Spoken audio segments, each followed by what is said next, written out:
Hello friend, I am Rajesh. आज के Excel के इस वीडियो में हम देखेंगे होम टैब। होम टैब में हमारा सबसे पहले आता है यहाँ क्लिप बोर्ड, और क्लिप बोर्ड के अंदर आता है पेस्ट, कस्ट, कॉपी और फॉर्मेट पेंटर। इसको देखने से पहले हम एक बार रिवाइज कर लेते हैं बेसिकली रो किसको कहते हैं, कॉलम किसको कहते हैं। तो एक्सेल में हमारा इस तरह से जो होता है इसको हम कहते हैं रो, जो हॉरिजॉन्टल होता है, और जो वर्टिकली होता है इसको हम कहते हैं कॉलम। पार्टिकुलर एक बॉक्स को हम कहते हैं सेल। अब हमको पार्टिकुलर किसी बॉक्स के सेल एड्रेस को हम कैसे निकालते हैं, तो सेल के एड्रेस को निकालने के लिए सबसे पहले हमारा क्या होता है, कॉलम का एड्रेस। अब जैसे ये है तो अगर इस सेल पर मैंने कर्सर रखा था, इस कॉलम का एड्रेस क्या है, सी है। कॉलम क्या है, सी है, और रो नंबर कितना है, 6 है, तो C6। इस कॉलम का एड्रेस क्या हुआ, C6 हुआ। उसी तरह अगर मैं यहाँ पर रखूँ तो ये कौन सा कॉलम है हमारा, F है, और रो कौन सा हमारा 8 है, तो F8 कितना हुआ मेरा, ये इस सेल का एड्रेस हुआ। आप देखोगे सेल का एड्रेस यहाँ एड्रेस बार में आपको दिखाई देगा। ये हमारा फार्मूला बार होता है। अगर कोई फार्मूला हम लिखेंगे तो यहाँ हम लिख सकते हैं, जैसे इक्वल टू लगाएंगे, और इस सेल प्लस दिस सेल भी कर सकते हैं हम, यहाँ से प्लस दिस सेल। इस तरह से हम क्या कर सकते हैं, इसको फार्मूला हम लगा सकते हैं।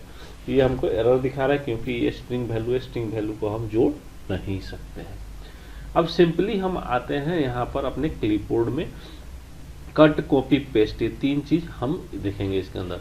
अगर इस फर्स्ट सेल में मैं अपना नाम लिखता हूँ जैसे, और मुझे क्या करना है, इस टेक्स्ट को कॉपी करके इस सेल के अंदर रखना है, तो मैं क्या करूंगा, यहाँ से कॉपी पर क्लिक करूंगा, ये कॉपी हो गया, और जिस भी सेल में पेस्ट करना वहाँ उस सेल में अपना कर्सर को रखूंगा और पेस्ट पर क्लिक कर दूंगा। या सेकंड तरीका ये है, जिस सेल को सेलेक्ट करेंगे, अपने कीबोर्ड से Ctrl+C करेंगे, और किसी भी सेल में अपने कर्सर को रख के कंट्रोल भी करेंगे, हमारा क्या होगा, उस सेल में पेस्ट हो जाएगा वो टेक्स्ट।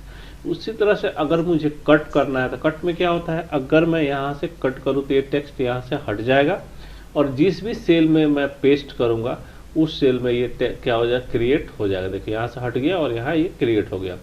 कट का जो शॉर्टकट की होता है Ctrl+X होता है, और किसी भी सेल में आपको रख के कंट्रोल भी करोगे तो आपका क्या हो जाएगा, पेस्ट हो जाएगा। इसके बाद हमारा होता है फॉर्मेट पेंटर। फॉर्मेट पेंटर बताने से पहले हम कुछ इस वाले पार्ट को, फॉन्ट वाले पार्ट को देख लेते हैं, उसके बाद हम फिर नेक्स्ट फॉर्मेट पेंटर पढ़ेंगे। तो इस टेक्स्ट के अगर डिज़ाइन को मुझे चेंज करना है, स्टाइल को, तो यहाँ आपको फॉन्ट का नाम मिलेगा। यहाँ से आप चाहो तो कोई भी डिज़ाइन उस फॉन्ट को कर सकते हो। सेलेक्ट करोगे सेल को, और उस पार्टिकुलर सेल के टेक्स्ट को आप यहाँ से कोई भी फॉन्ट सेलेक्ट करके उसके डिज़ाइन को चेंज कर सकते हो। देखो इसका मैं कर दिया, अब मैं इसका चेंज करना चाह रहा हूँ तो इसका भी मैं यहाँ से चेंज कर सकता हूँ। बेसिकली क्या कर सकते हो, पार्टिकुलर सेल के टेक्स्ट के डिज़ाइन को हम चेंज कर सकते हैं। अगर इसके साइज को बढ़ाना है तो आप यहाँ से इसके साइज को भी बढ़ा सकते हैं। देखिए अगर यहाँ से आपको बढ़ाना है, या ये लिखा हुआ ये इंक्रीज फॉन्ट साइज होता है, इससे आप बढ़ा सकते हैं। डिक्रीज होता है, इससे आप घटा सकते हैं।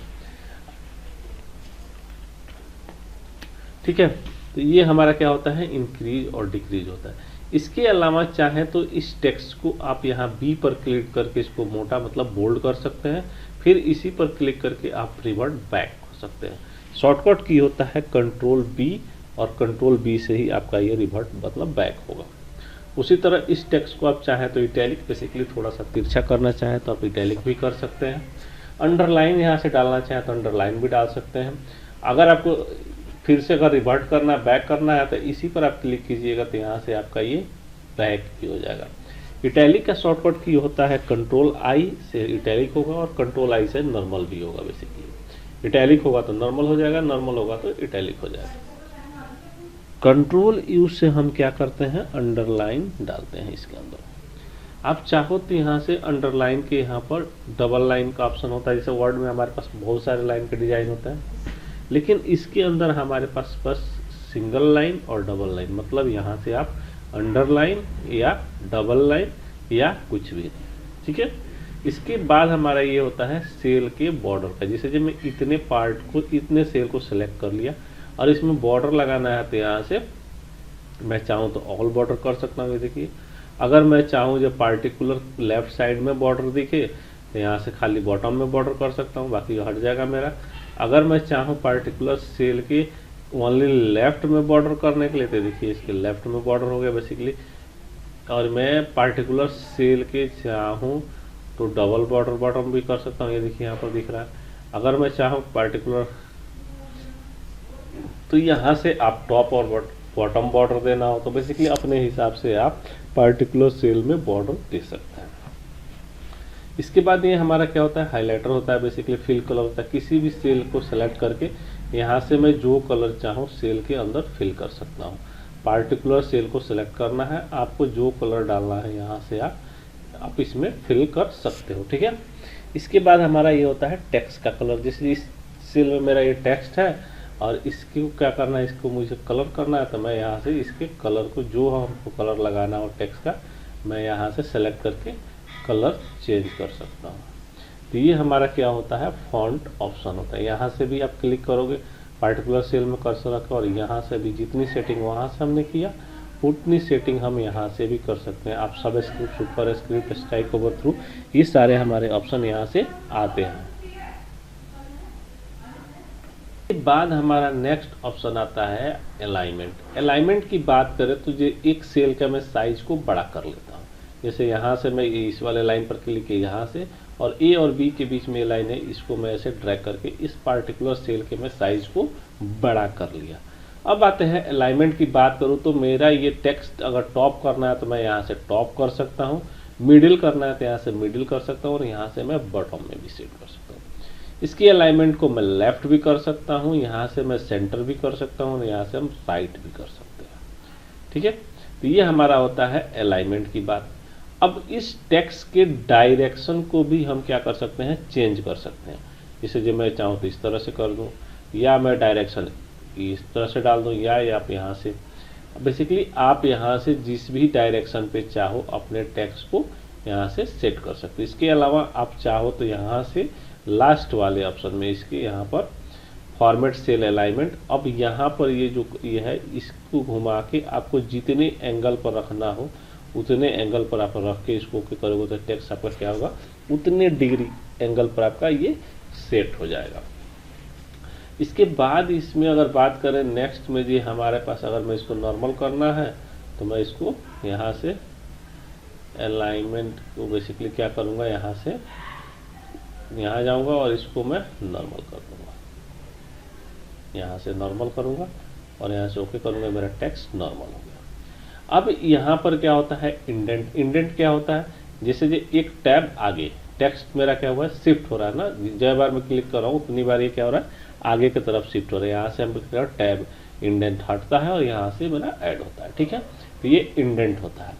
अब आते हैं वार्प टेक्स्ट। वार्प टेक्स्ट क्या होता है, अभी देखेंगे जी आपका ये जो मेरा टेक्स्ट है ये दूसरे सेल में भी जा रहा है, लेकिन अगर मैं यहाँ पर कुछ टाइप कर दूँ तो ये मेरा टेक्स्ट क्या हुआ, हाइड हो गया। अगर मुझे ये हाइड वाले टेक्स्ट को या चाहो कहने की बात हो जाए मेरे दूसरे सेल में न जाए, उसके लिए हम वार्प टेक्स्ट का ऑप्शन है। जैसे यहाँ वार्प टेक्स्ट पर मैं क्लिक करूँगा, क्या हुआ, इस सेल का ऑटोमेटिक हाइट बढ़ गया और हमारा क्या हो जाए, टेक्स्ट प्रॉपर दिखने लगा। मतलब उस एरिया के अंदर हमारा टेक्स्ट क्या होता है, एडजस्ट हो जाता है वार्प टेक्स्ट के थ्रू। इसके बाद यहाँ पर है नेक्स्ट मर्ज एंड सेंटर।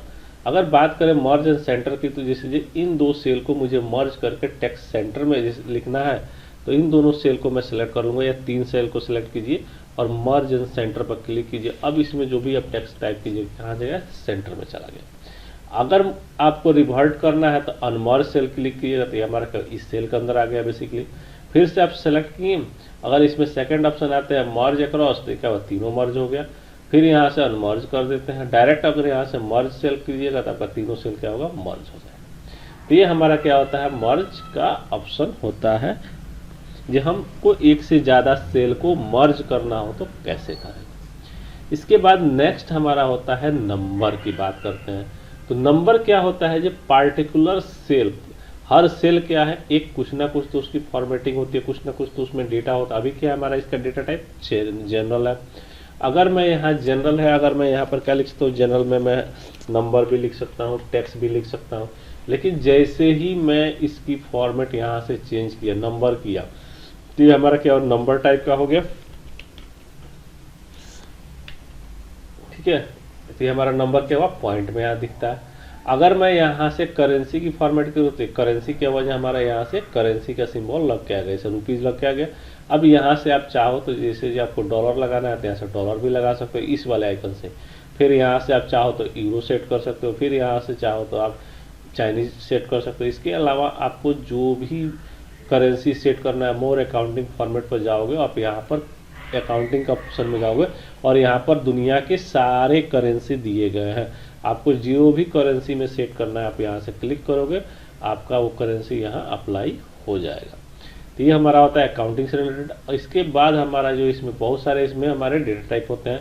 जैसे शॉर्ट डेट करना है तो हमको डेट आ गया बाय डिफॉल्ट। उसी तरह से अगर मुझे लॉन्ग डेट करना है तो यहाँ से लॉन्ग डेट फॉर्मेट हमको देगा ये बेसिकली सेल को।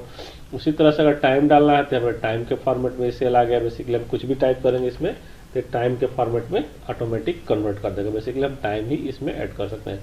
परसेंटेज भी हो गया। तो ये बेसिकली क्या होता है, हम इसके अंदर डेटा टाइप सेट कर सकते हैं। अगर जनरल यहाँ से कर दो तो हमारा ये जनरल हो जाएगा। ठीक है, इसके बाद अगर मुझे यहाँ पर परसेंटेज लगाना है तो यहाँ से परसेंटेज लगा सकते हैं, यहीं से हटा सकते हैं।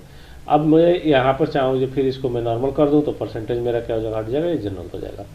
अगर आपको कोमा लगाना है, जैसे कोई प्राइस लिख रहा है कोमा लगाना है तो यहाँ से हम कोमा सेपरेटेड अपने टैक्स को प्राइस को सेट कर सकते हैं। इसके बाद डॉट के बाद कितना जीरो रखना है पॉइंट के बाद, तो उतना हम यहाँ से क्या कर सकते हैं, जीरो ऐड कर सकते हैं और यहाँ से रिमूव कर सकते हैं। तो ये हमारा क्या होता है, बेसिकली नंबर होता है। बेसिकली हम पार्टिकुलर सेल के फॉर्मेट को सेट कर सकते हैं, जो इस सेल का हमारा फॉर्मेट क्या होगा। तो ये हमारा था basically simple basic home tab का जो यूज होता है। इसके बाद हम नेक्स्ट वीडियो में पढ़ेंगे कंडीशनल फॉर्मेटिंग।